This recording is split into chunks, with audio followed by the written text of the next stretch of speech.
दूसरा ज्योतिर्लिंग है मल्लिकार्जुन। मल्लिकार्जुन, अच्छा कहाँ है मल्लिकार्जुन? कहाँ है?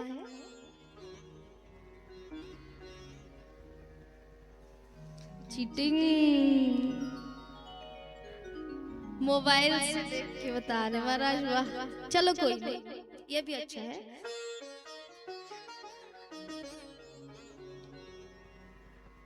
कहाँ है जल्दी बताइए। सौराष्ट्रे सोमनाथम च श्रीशैल्य मल्लिकार्जुनम। मल्लिकार्जुन कहाँ है? श्रीशैलम में। वो कहाँ है? कहाँ है? आंध्र प्रदेश में। कहाँ है? आंध्र प्रदेश में। याद रखते जाना, पता चला 12 सुन के भूल ना जाए, ठीक है ना? तो मल्लिकार्जुन कहाँ है? आंध्र प्रदेश में। ये कथा सबको पता है।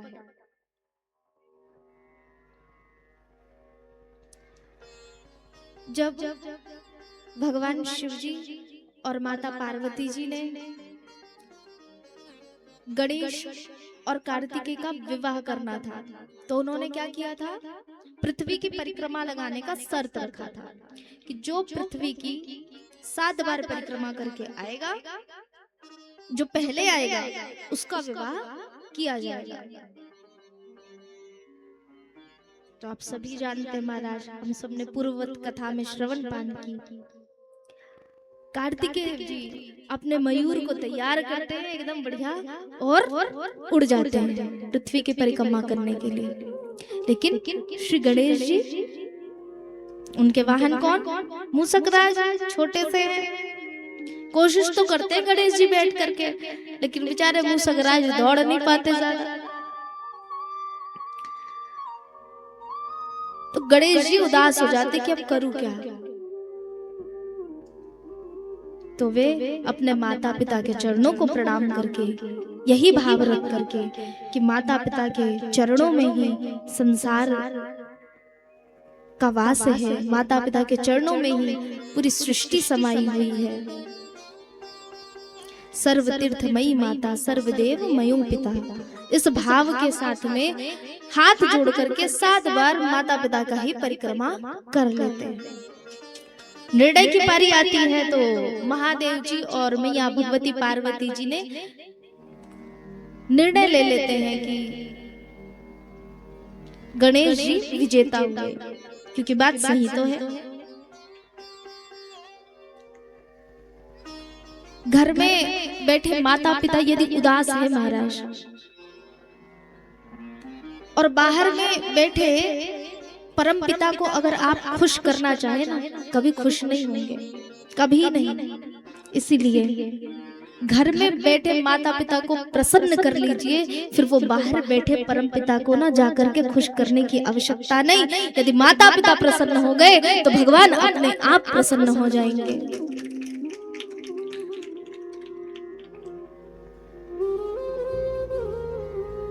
कभी पितृदोष लगेगा नहीं। पितृदोष आता है ना, आप लोग ज्योतिष के पास जाते हैं तो ज्योतिष बताते होंगे पितृदोष है। क्यों है? पितर प्रसन्न नहीं है, कभी पितृदोष नहीं लगेगा। जीते जी माता पिता की सेवा कर लीजिए, जीते जी माता पिता को बढ़िया अच्छे से चकाचक भोजन वगैरह कराइएगा, वस्त्र वगैरह दीजिएगा पहनने के लिए। अगर वो प्रसन्न होकर के यहाँ से जाएंगे ना, तो आपको कभी फिर अप्रसन्न होने नहीं देंगे। वो माता पिता हैं।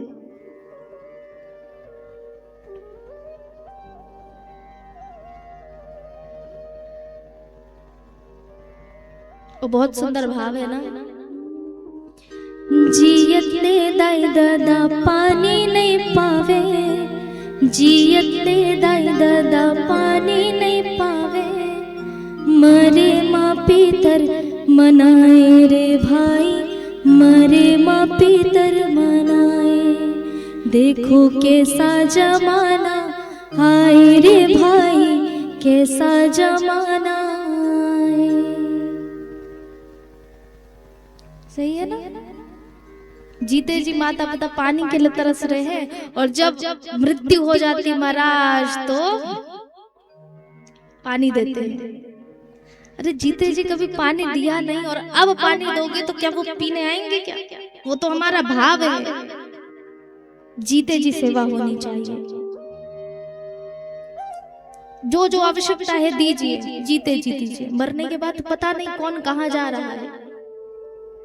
ये तो सिर्फ हमारा भाव है। शास्त्रवत नियम है कि ऐसा करना चाहिए तो हम करते हैं, लेकिन जीते जी तो दिल दुखाया है, वो भी तो देख रहे हैं। अब प्रसन्न नहीं हो सकते फिर, तो इसलिए जीते जी माता पिता की सेवा होनी चाहिए।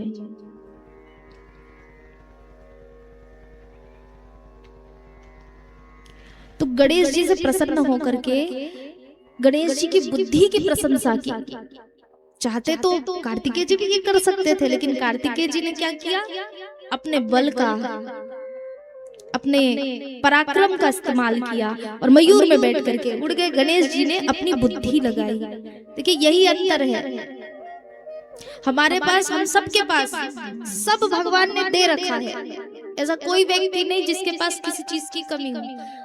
सिर्फ जो जिस चीज का ज्यादा इस्तेमाल करता है वो उस चीज में फाइन होते जाता है, अच्छा होते जाता है, बेहतर होते जाता है। और जो जिसका इस्तेमाल कम करता है वो चीज खराब होते जाती है। एकदम साफ साफ बातें हैं महाराज। घर में यदि कोई आप वस्तु लेकर के आते हो,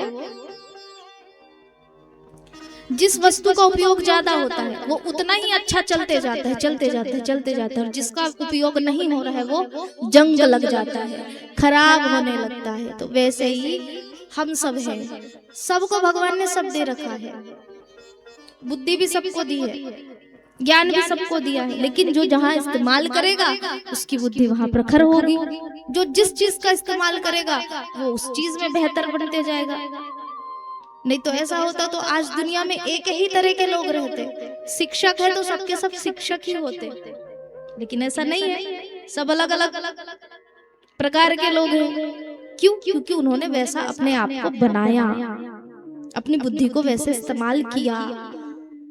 तो वही बात है, गणेश जी ने अपनी बुद्धि लगाई। और देखो बुद्धि लगाना भी आवश्यक है, बुद्धि लगाना भी आवश्यक है। एक गुरु जी थे, उन्होंने बुद्धि कैसे लगाई आपको बताओ। गुरु जी ने नई गुरु दीक्षा दी थी अपने शिष्य को। तो 2 शिष्य थे। गुरु जी ने अपनी चौकी लगा ली और चौकी लगा करके बैठ गए पूजा करने के लिए। तो देखा कि सब तो ले लिया है महाराज, पूजा की थाली भी है, दूध भी है, दही भी है, घृत भी है, शहद भी है, घी भी है, सब है। श्री ठाकुर जी की पूजा करने बैठे थे। प्रसाद भी ले आया है, धूप दीप अगरबत्ती सब है। एक चीज की कमी है, वो क्या है? तुलसी दल। बिना तुलसी दल के ना भगवान श्री ठाकुर जी भोग ग्रहण नहीं करते। भले आप 56 प्रकार का भोग, क्या एक प्रकार का भी व्यंजन मत रखिए, लेकिन अगर आप तुलसी दल भगवान को अर्पित कर देते हैं श्री ठाकुर जी को, तो वो आपके भोजन को स्वीकार कर लेते हैं। वो तुलसी दल में ही 56 प्रकार का स्वाद ले लेते हैं। ऐसे हमारे श्री ठाकुर जी। तो सब रखा था, तुलसी दल भूल गए थे। एक शिष्य को बुलाया, कहा बेटा सब लाया है, तुलसी दल लाना भूल गए। चौकी लगा के बैठे थे महाराज ऐसे। तो शिष्य कहता है कि गुरुदेव हमने आज तक ना कभी तुलसी का दल ही नहीं देखा, हमने आज तक कभी तुलसी ही नहीं देखा। इतने में महाराज उसके साथ एक और, इसने भी नई अभी दीक्षा ली थी, इसे समझ आ गया अब जब ये नहीं जा रहा, काम चोरी कर रहा, तो अब गुरुजी हमारे पर आएंगे, अब हमसे कहेंगे। तो ये तुरंत लपक के बोल पड़ा, क्या तूने अब तक तुलसी का पत्ता नहीं देखा? तूने अभी तक तुलसी दल नहीं देखा? उसने कहा नहीं। अरे वो वैसे ही तो रहता, केले का पत्ते जैसे केले का पत्ता रहता ना ऐसा बड़ा सा, वैसे ही तो तुलसी का पत्ता रहता है। गुरुजी समझ गए। गुरुजी ने कहा तूने भी कभी नहीं देखा क्या? ये कहता नहीं गुरुजी हमने देखा है ना, वही केले के पत्ते जैसा होता है, वैसे ही तो होता है, हमने वैसे ही देखा है। गुरुजी ने कहा दोनों काम चोरी कर रहे हैं, तब जाना नहीं चाहते, इसलिए ऐसी बहाना बना रहे। एक कह रहे देखा नहीं, दूसरा कह रहे केले के पत्ते जैसा होता है। तो गुरुजी ने क्या किया, एक काम करो बेटा, तुम दोनों ने तो नहीं देखा है पर मैं बहुत अच्छे से जानता हूँ कि तुलसी का पत्ता दिखता कैसे है। एक काम करो, ये चौकी एक आगे से उठाओ और एक पीछे से उठाओ, और वो रखा है तुलसी का पौधा, वहां पे मुझे ले चलो। मैं खुद स्वयं से ही तुलसी के पत्ते तोड़ लूंगा और अपनी पूजा कर लूंगा। तो महाराज गुरुजी की बुद्धि देखिए, काम तो इनसे ले लिया। यही है बुद्धि का इस्तेमाल कब और कहां हमें करना है, ये आना चाहिए।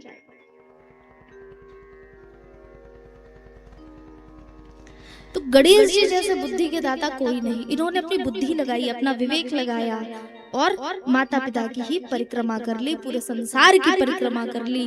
भगवान श्री महादेव जी ने, मैया पार्वती जी ने इनको विजेता घोषित करके रिद्धि और सिद्धि के साथ में इनका विवाह कर देते हैं। कार्तिकेय जी आए तो कहा पिताजी मैं आ गया और गणेश तो यहीं रहा, मैं विजेता बन गया।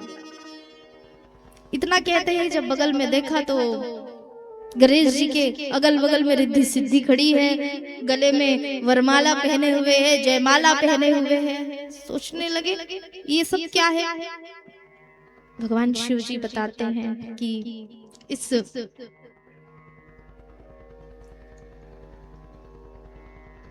पृथ्वी की परिक्रमा में विजेता तो गणेश जी बन चुके हैं और इनका विवाह भी हमने कर दिया।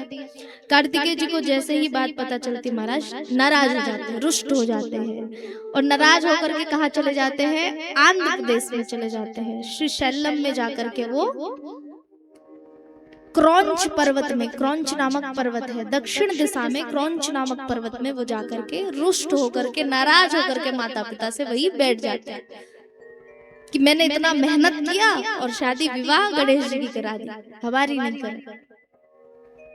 तो भगवान शिव जी, माता पार्वती जी, अब माता पिता है, छोड़ तो नहीं सकते अपने बालक को, तो मनाने के लिए जाते हैं। भगवान शिव जी भी गए, मैया पार्वती जी भी गई, लेकिन कार्तिकेय जी मानते नहीं है, नहीं माने।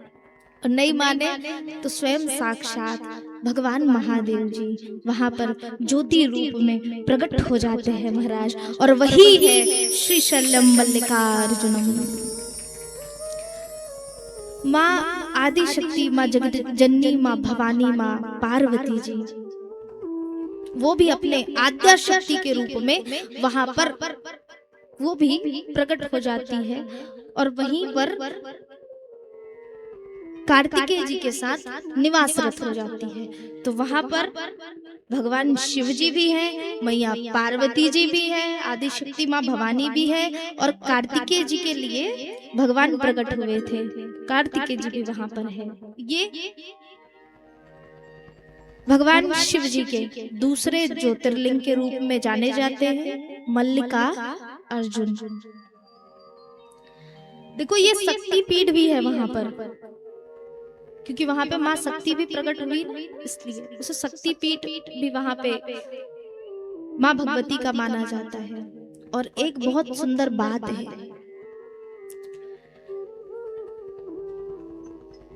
पति पत्नी के बीच में यदि रिश्ता खराब चल रहा है, कोई भी किसी भी प्रकार की समस्या आ रही है यदि वैवाहिक जीवन में, तो वैवाहिक जीवन में आने वाली समस्याओं को दूर करने के लिए, सुखी दाम्पत्य जीवन के लिए जो भी मल्लिका अर्जुन जाकर के महादेव जी, माँ भगवती के दर्शन करता है महाराज, उसके दाम्पत्य जीवन की परेशानियां दूर हो जाती है। ये महादेव की कृपा है।